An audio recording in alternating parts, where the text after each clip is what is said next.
beginnings on the cusp. Not too old to adjust. Old dog, new tricks. Remember, I was just a pup. Something dirty in my cup. Clean soul, good.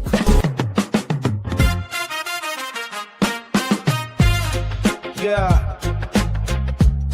Someone got gun on that dirt. Yo, if I were podcasting, it would be insane. Knowledge flowing like the sweetest rain. Professor Bear on the mic, spreading wisdom wide. A bear's thoughts, that's my pride, can't hide. With the voices in your ear, changing the game.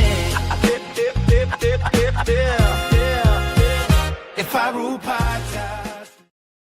Welcome, and thank you for joining me today. I am Professor Bear, and this is A Bear's Thoughts.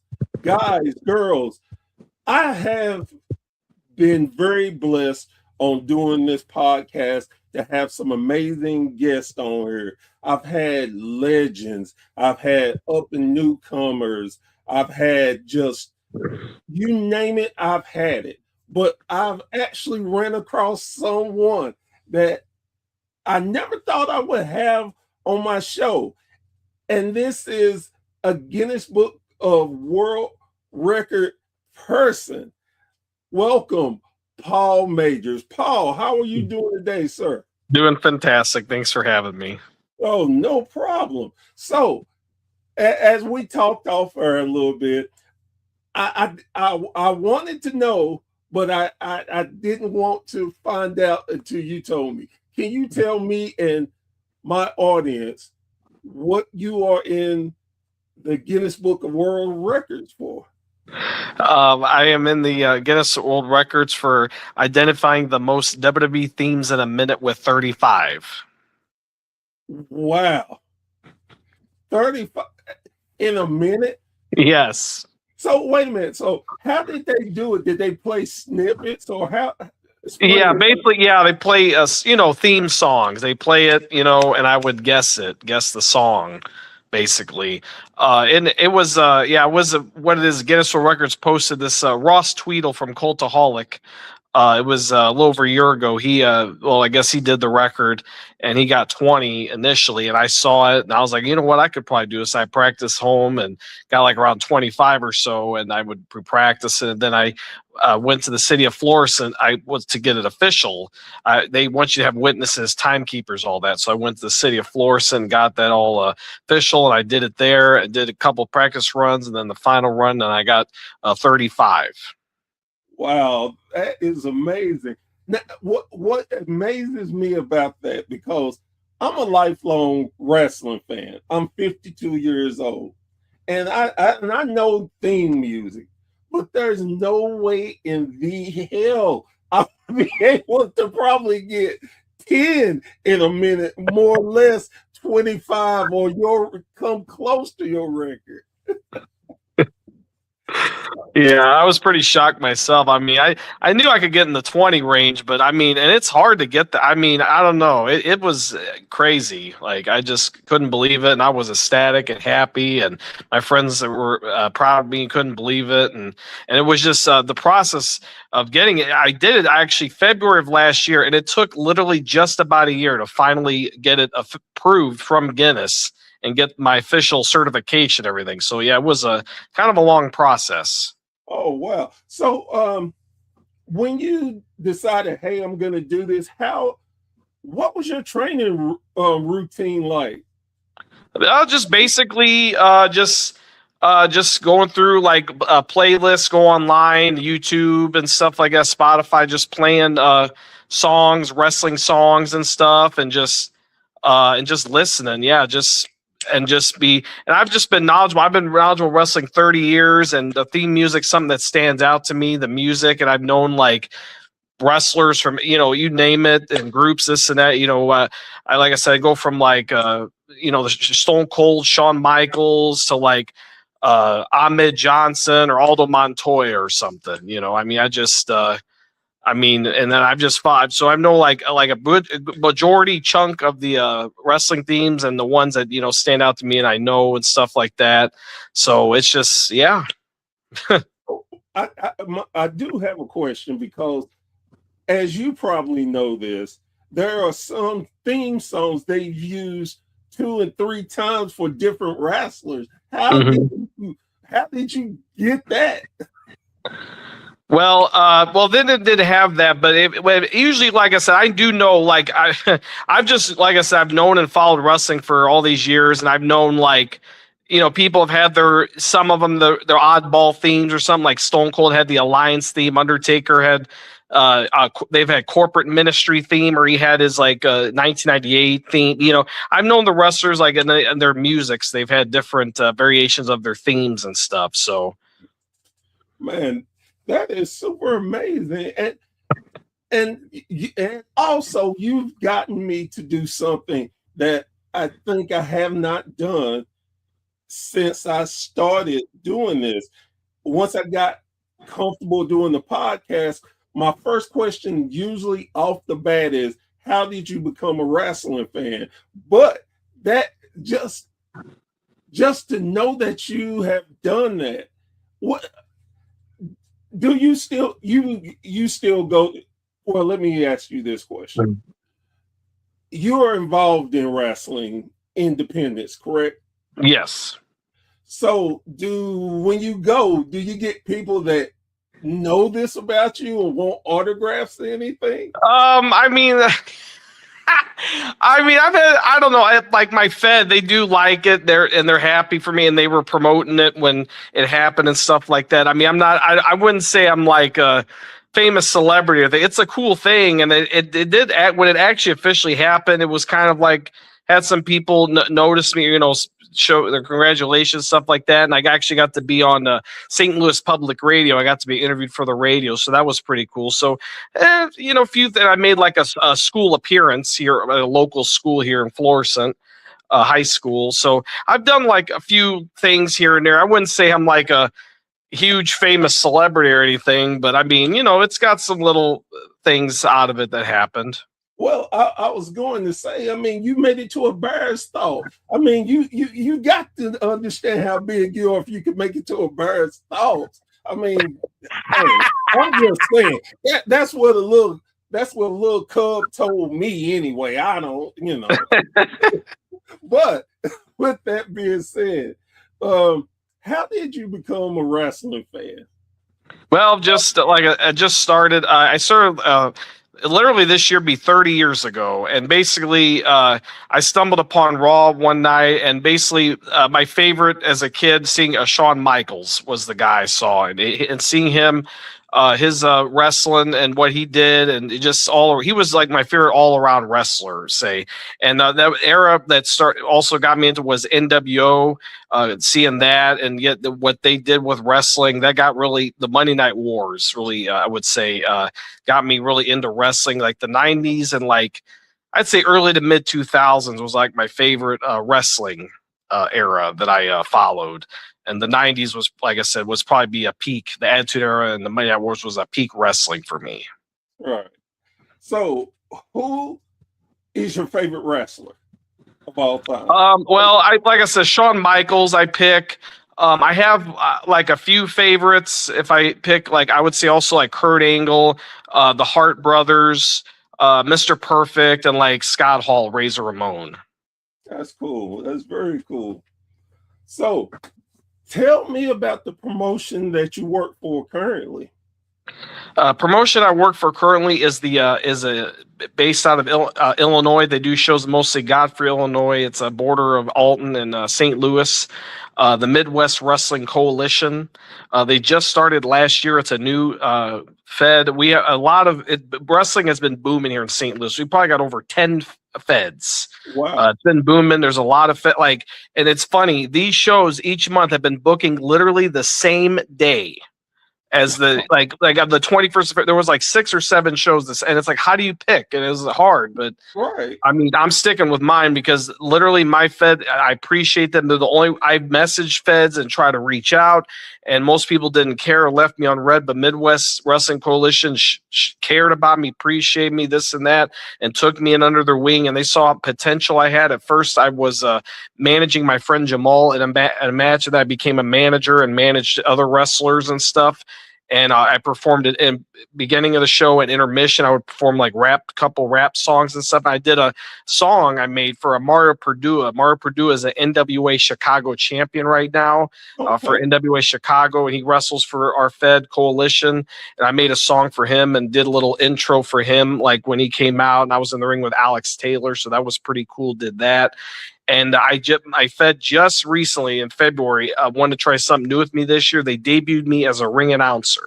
So I'm starting to do that this year, getting my feet wet with that. So that was all pretty cool experience. And I told them I want to be one of the only people to say I've done everything in wrestling. So I'm going to be able to be a guest commentator for a future show. And in August, they're having a Riverbend Rumble. It's like a Rumble, like a Royal Rumble. And he says I could be in it. So I'm going to be I don't know how it's going to work. But I'm going to try to be in a Royal Rumble, basically. Man, So. you have gotten your feet not wet. You've gotten your feet, just begging for some air because you are all over the place. I love it. So let's go back to the beginning of when you were reaching out. You had no experience at all? I mean, pretty much. 10 years ago, I started out because I was actually first looking at the business. I was just saying I want to try being a referee. I don't want to wrestle. But I try to be in the business. So I trained MMWA, basically the Fed. Randy Orton here in St. Louis. He was in for a little bit before he went WWE. I trained MMWA for period of time with, I guess it was under 6 months. I trained there every week. I went there and trained under Brandon Espinoza. He wrestled for OVW and stuff like that. So I trained under him for a period. I know the name. You know the name. Okay. Yeah. I trained with him for a period of time, and I got to run the ropes a bit and stuff. But then I got in a bad car accident. I was out for about a year. I broke a lot of bones in my body, stuff like that. So I took a break and stuff like that. And then later on, when I got better in the years down the line, I wanted to try again getting in the business. So I contacted Feds, and then this Fed Illinois Elite Wrestling gave me an opportunity to let me be a referee. So I got to be a referee for a match. Oh, also I was a security for a Fed too. The Fed let me be security. So I did that first show. Then I got to be a referee for a show for like a squash match, basically. And then after that, which last year, I connected with an old training buddy of mine, Jamal. We connected again, and he got back in the ring last year. He had an injury, and then he got back in the ring last year. And I said, well, I said, let's try to put ourselves out there, contact all these Feds, see who gives us a chance. And Midwest Wrestling Coalition, he instantly reached out. He wanted to interview us. He put us on basically in the following month, got to be on his shows. And every month, basically, almost, I've been part of their shows. And now, like I said, this year he's used me as a ring announcer. So that's what I've been doing now since February. That is very awesome. What would be your advice if someone, let's say I want to get into it, what would you advise me to do to get in the business? It's not easy. I would say like I said, I did it. I started training. It depends what you want to do. It is hard to get involved in the business. My best bet is try to go to the shows, the indie show, your favorite one or any indie show in your local town. Go go like hours before it starts, or find out when they message the promoter. Find out when they go there to set up the ring and things like that, or and try to get there early and help them out setting up the ring. You got try to go a few times and try to help set up the ring, and then also try to make connections. I feel like connections is what really is important. I think people, they like who they like, and they put over who they put over, and having the right connections matters. So you need to try to connect with who you can. You're not going to probably connect or make friends with everybody, but try to make friends. Because I think when I made my connection recently, my friend Jamal and stuff, I think that helped. And people look for him because he's a wrestler, but I'm with him and stuff, and I got to manage him. I got to be with him. I got to show up for other Feds and appear with them because of him. It wasn't for that, I would have only been with Coalition. So I actually got to do Pro Wrestling Epic, Glory Pro, which is like the top promotion in St. Louis. And I got to do IWA in Illinois. So I got to do other Feds it helped because of my connections with Jamal and this other wrestler Bax, who wrestles Pro Wrestling Epic. So having the other connections helps if you want to get involved in the business. So I would say make the connections and show your effort and show up and care and help them set up the ring and see, and then ask the promoter afterwards and see. And I would try a few times or so and see, and if they you go all the time and they're not going to do nothing, then you may have to move on. I mean, some promoters, because I went MMWA where Jamal was wrestling last year, and the guy, so he was going to put me on, he never did. And so it just depends. The promoter has to like you and want to put you on too. So, but you do the best you can, I'd say. And I definitely take it. Don't take no for an answer just because one promotion says no. There's other promotions out there that may say yes. Yes. That's so cool. What is the biggest thing that you still want to accomplish in wrestling that you have not had a chance yet? Well, I guess I would say the two things that I'm going to do this year with my Fed is I want to commentate at least once, either for a match or a show, commentate a couple matches, say that I did commentary, and then I want to do that Royal Rumble in August to say I was in a match. And I feel like that will complete the everything I've done. I could say I've did everything in wrestling basically.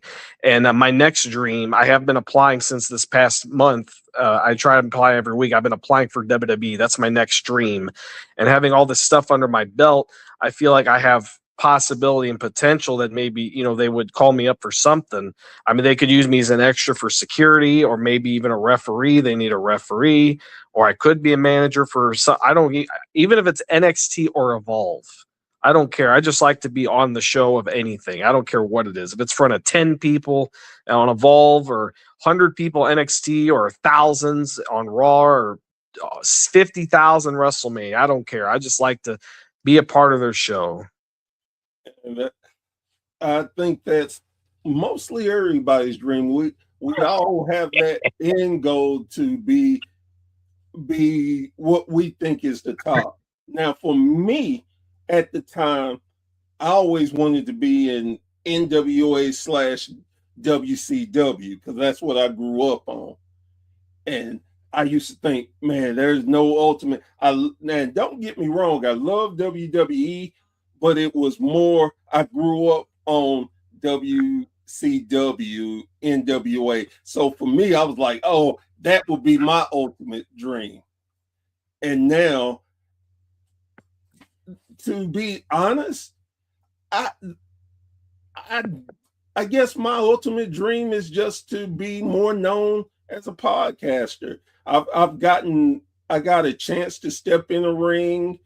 Matter of fact, I stepped in a cage match. It was all cage match event. That blew me away. Getting to come out and having my theme music. Now this is something that I've ran across. I don't know if you have the privilege yet, but have you been able to come out to the ring and get that tunnel vision? You said tunnel vision? Yes.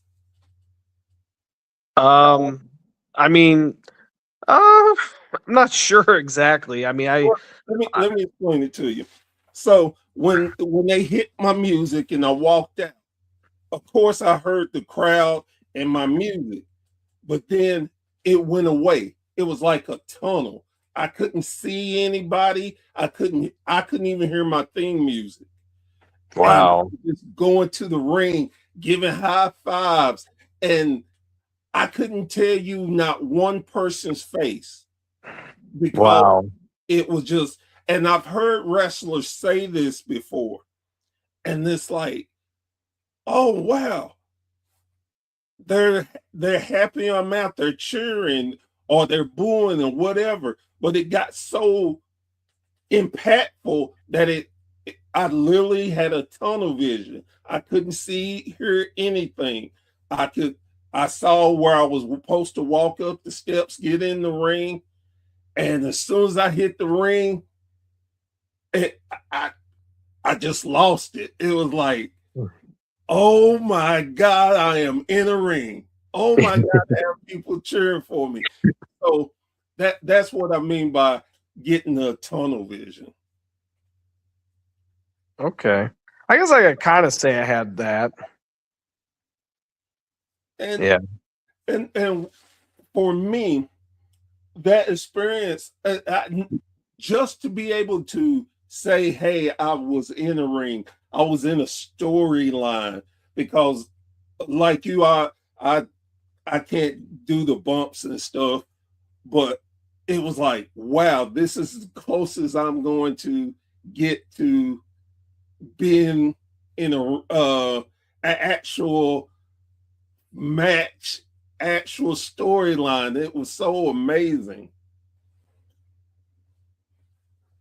So, what has what's something that you found out about the business that you did not know beforehand? Something I didn't know beforehand. Um uh well, I guess when I first about wrestling, like I said, I learned stuff as I get older and things like that about wrestling. But I would say basically how I feel like they do some feds, our feds do have like their like the politics and their favorites and stuff like that. I would say so. I would say finding that out and seeing how that it played out with certain feds and see how they seem to pick who they liked or want to make as champion or who they want to put over and stuff like that. I would say seeing how that has kind of played out. Has that uh hurt knowing how that happens? Does it take away from the wrestling for you, or it's just part of the business? Um, I would say, I guess like a little of both. I mean, it is like I'd say, I mean, it's part of the business. But at the same time, like when when I've been involved in the business, it does irk me a little bit that they do, pick who they, won or something like that. And I kind of wish you would give other people a chance because there's other people who I probably have potential that they're not, trying to give that opportunity to, and I, feel like they could. Yeah. So if you got a chance to start your own promotion, what would be some of the things that you would do different than, and I'm not saying bad or good either way, but what would be some of the different things that you think you may do in your promotion? Um, what I like to do, well, I kind of like what my Fed does. I noticed that kind of followed other Feds here, St. Louis, and I noticed my Fed like they use me as like intermission or pre-show, like you'll have somebody perform and stuff. And I think it's cool to have somebody perform or get some entertainment, like kind of like WWE like does at WrestleMania, have a band play or have some kind of entertainment. I think it's cool to have somebody perform. I think you should have a mix though. Of like you should have a rapper perform and then you could have like a rock person perform, so you got everybody's satisfied on a performing. And I think it is cool. Like I've done some different that feds don't really do here in St. Louis, and it was done in WWE 30 years ago, is I come out and rap the entrance theme for my friend Jamal. I rap an entrance, and this hasn't been done since like PG-13 did for the Nation of Domination for Farouk or for Men on a Mission and Mabel. They have a rap their entrance. I feel like that's unique. So I just think adding some, little entertainment things and stuff like that would be cool. And I've also noticed that WWE does put in, and other feds don't do it, but I've done rap battles, and WWE has been incorporated. They just did on SmackDown between Jelly Roll and Kit Wilson. They did a rap battle, and I think that's cool. And I think that'd be good to incorporate as well, to have a little like when they do promos or something, have like rap battle. So I think of stuff like that. And also, I would like to give, like I said, about people opportunities. And if I see someone showing up multiple times and they care and they're helping and they come to me, I'd be like, okay, well, I'm going to give you a chance. May not put you on the main show or main event, I don't know, but I'll give you a pre-show match or something, give you an opportunity and see how well you are. And if you do well, then maybe bump you up to the main card and then level you up. I would give wrestlers, I wouldn't pick favorites and make them world champ for a year or something like some feds. I mean, it's fine, I guess, but I would like to see a difference in champions, or give other people a chance to give a time with the belt or something. So I'd like to give other people opportunities, or see who the fans react to the most or who they like, and see, if somebody's going over well with the crowd, then I'd like to give them opportunity for the championship. So I would just, try to be open-minded in that aspect. And also just make sure have good equipment, and, try to get the best equipment or whatever for the ring and things like that, best lighting. And I would like to, some feds are doing it and some don't. I would like to have like a Titantron, try to have a good Titantron, or have a video package for wrestlers if possible. I would like to do that. I know it's probably harder or probably more expensive to do, but if I did run my own promotion, I'd just like to have that entertainment or that, that production value, try to look, somewhat like a legit company. I would try to want to look legit and be serious, and I would make sure these wrestlers are not hurting each other or anybody. I don't want anybody to get hurt, and that's one thing you worry about is because people have been getting hurt and stuff. So that's one thing I would want to make sure. I make sure they're trained or they've had training. I would because there's not really much training place here in St. Louis left, and I would make sure that there is someone that can train or be a training school. And these wrestlers that aren't experienced, they say they need to go for a few months, or they need to train for a bit or so before they step in the ring or whatever. I would want to make sure that they're polished and experienced enough so where they can have good matches and they know what they're doing. And also, some promotions do this, they literally talk about the match with the wrestler the day of or like the hour before. And I don't think honestly, I just don't think that's a good idea. I think you need to have good contact, and if we make the matches with a month out, we get the contact info or whoever's fighting, or tag match or singles match, whatever, and they talk about it. And maybe at the practice facility week or two prior before they go over, they have to just get some time on the weekend when they're off work, everybody's free, and go and train and try to practice their whatever routine, their match or whatever they're going to do. So they're prepared. And they know for a fact when they go in there on the event Saturday or Sunday that they are ready and there's not going to be any screw ups, and they practiced the routine multiple times and they know what they're doing. So things like that. Do you I noticed, and me and my co-host have talked about it on another show about with WWE's lack of house shows. And we feel like that's why a lot of wrestlers are getting hurt, because they don't get enough time to keep their body going in the state that it used to be back in the old days. And we're not saying you got to do it for 300 days, but have a better feel and time set, because it looks like a lot of wrestlers are just coming up injured off of stuff that previously they WWE's had a lot of injuries. Bronson Reed, Braun Breaker, Elio LaFleur just got hurt from NXT, and Zoe Starks, I think, got hurt too. A lot of people. Chelsea Green got hurt in a match. Lash Legend or hella hurt or accidentally or something. A lot of wrestlers have been getting hurt. Yeah, Jordan Grace got hurt a couple of weeks ago. Yeah, and like I said, I just think that there is a good balance, not too much, but not too little, because I think both ways can really hurt the athletes when they are doing their thing. So with WrestleMania coming up, Hmm. how are you feeling about the Randy Orton Cody Rhodes match? I mean, yeah, it's as one of my friends said though, it would have been better be different if Cody was a heel in the match. That would have been a better thing, or try something. Cody's says been babyface in his run. I mean, he's basically kind of did it, and everything. And I don't know, I think it would have been different. I think honestly, if they did it that way, but now the way they're doing with Randy Orton, I think it'll still be a good match, and still gonna watch it. But yeah, I guess that's the only thing. Maybe they could have made Cody the heel instead. I think. What is your thought about Roman Reigns and CM Punk? Well, that's that.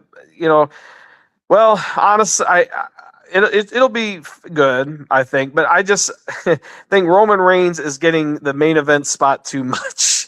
I just feel like every year it's just Roman Reigns show. Like they want to give him the spot, or he's got a main event something. It just seems like all the time, and it's just funny. I don't know. Jey Uso and Gunther didn't get the main event. That was a world title. Seth Rollins and Drew McIntyre was world title. That didn't mean it. But you're main eventing Roman Reigns in the world title because it's Roman Reigns. It's like you should have got Jey Uso and Gunther main event. That should have been main event. Jey Uso he won the Rumble. So Roman Reigns wins the Rumble, gets the main event. Jey Uso wins the Rumble and doesn't get main event. That's just my gripe on that. Well, if we went down the rabbit holes of gripe, just the Royal Rumble in itself. I wasn't the biggest fan of Jay winning, but I was happy because it gave a mid-carder a chance to see what they could do. And that for me is much better than having the same people win the Royal Rumble and go to WrestleMania. Because let's face it, Roman didn't need that to go to WrestleMania. No. Cody didn't need him the 2 years he won it. And I think they've gotten stale with the Royal Rumble, and that's why it hadn't been excited. People are looking for surprises, and it's like, well, this year you had Royce Keys and like a couple AAA people. Those are your surprises this year. Yeah, but when the surprise are not big and not known, and no offense to Powerhouse Hobbs, I love Powerhouse Hobbs. Yeah, most people who are big WWE fans have no idea who he was. Yeah, and as far as AAA, no disrespect to them, but who give a damn? Nobody, unless you're on YouTube watching it, nobody cares. I mean, I'm just saying the regular WWE fan doesn't care. I'm not putting down AAA because I've watched the Ray D Rays show they had and stuff. And no, AAA, they're good athletes. They put on good show, but the regular fan, they just don't care. Laparca, it was cool seeing Laparca, but it's not the real. But as a growing up with WCW, I liked Laparca doing the little dance and. So I enjoy that. But yeah, the Rumble to me back in the day kind of meant something. You had shocking appearances. I remember when Kevin Diesel, 2011 or whatever it was, Booker T came back at a Rumble or whatever. Edge came back. Like that was, big deal. Like that was something. It felt important. Like that was cool. Like that's shocking. And these past few years, it's been a little underwhelming. AAA, no offense, but it's not like, oh my god, like I said, if Laparca, you got Edge and then you got Laparca. I like Laparca, but it's not like over the top. It's not shocking enough. Right. And again, I get it, but sometimes when you keep using the same playbook, it's going to be still and everybody's going to know. So you got to do a better switch up, I think, of doing something new, trying to refresh. But I get too, in the same token, when you try something new, people get mad about that because it's not what they're used to. So it's almost a damned if you do, damned if you don't situation. Mhm.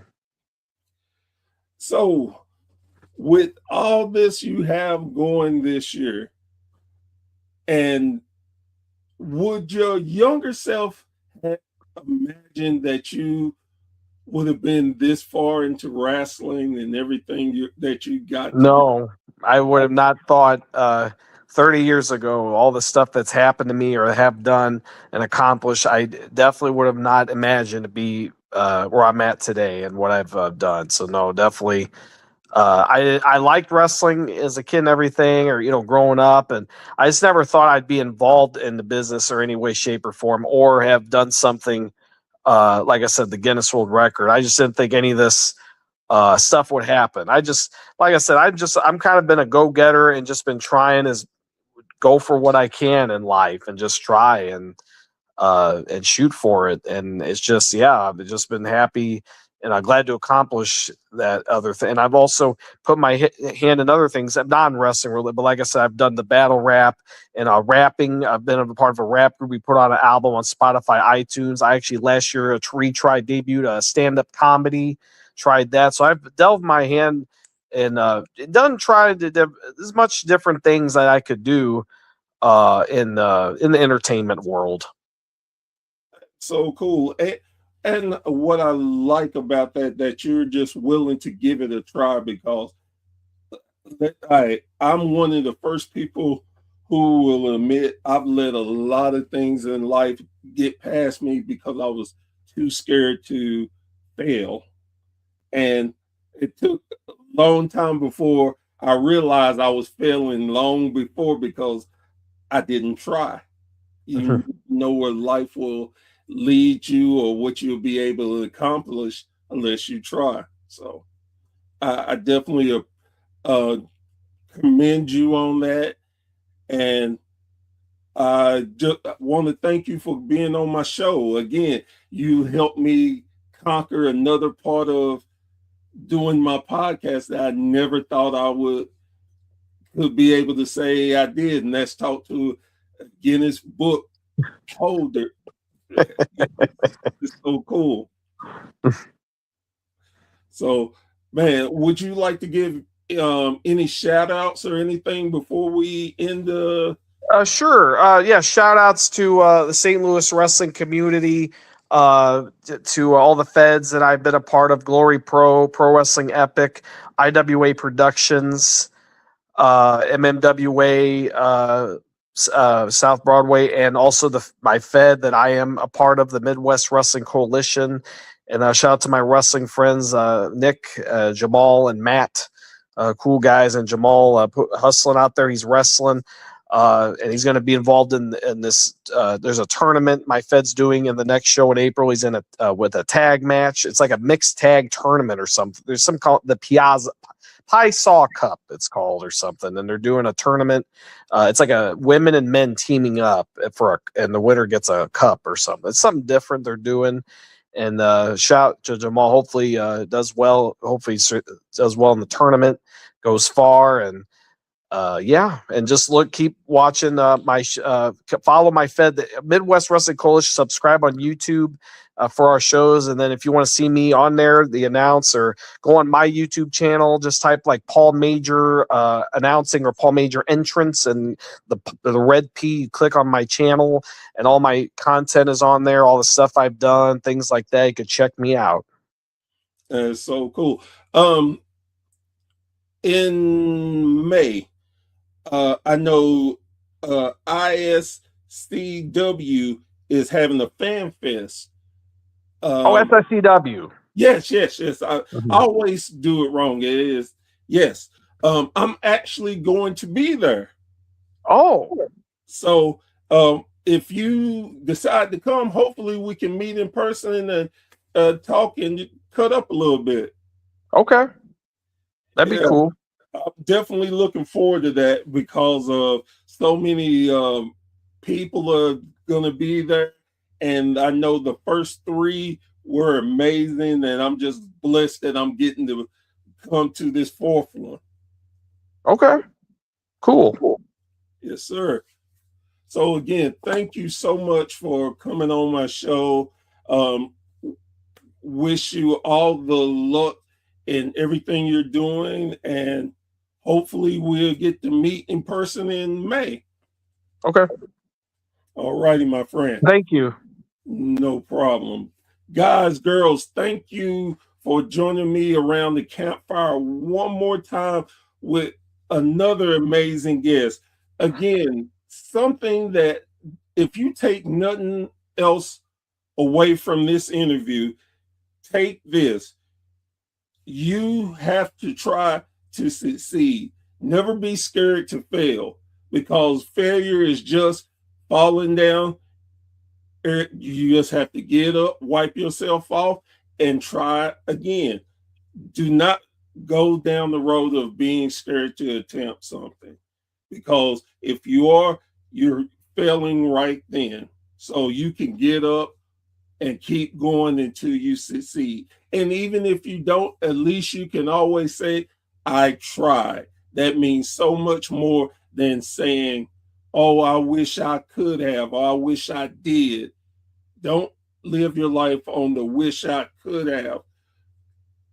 Go with you tried. You will feel so much better in your life. I promise you that. And with that being said, I'll always leave my show with giving this message. And I mean it from my heart, and I will not stop saying this. Go support your local indie promotion.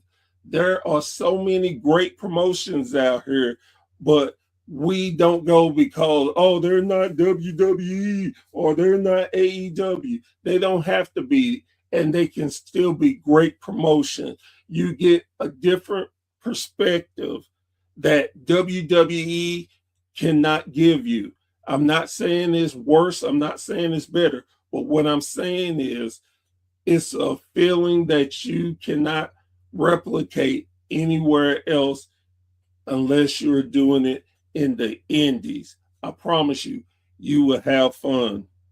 With that being said, I am Professor Bear. This has been a Bear's Thought, and we will see you again around the campfire very, very soon. Y'all have a great, great evening.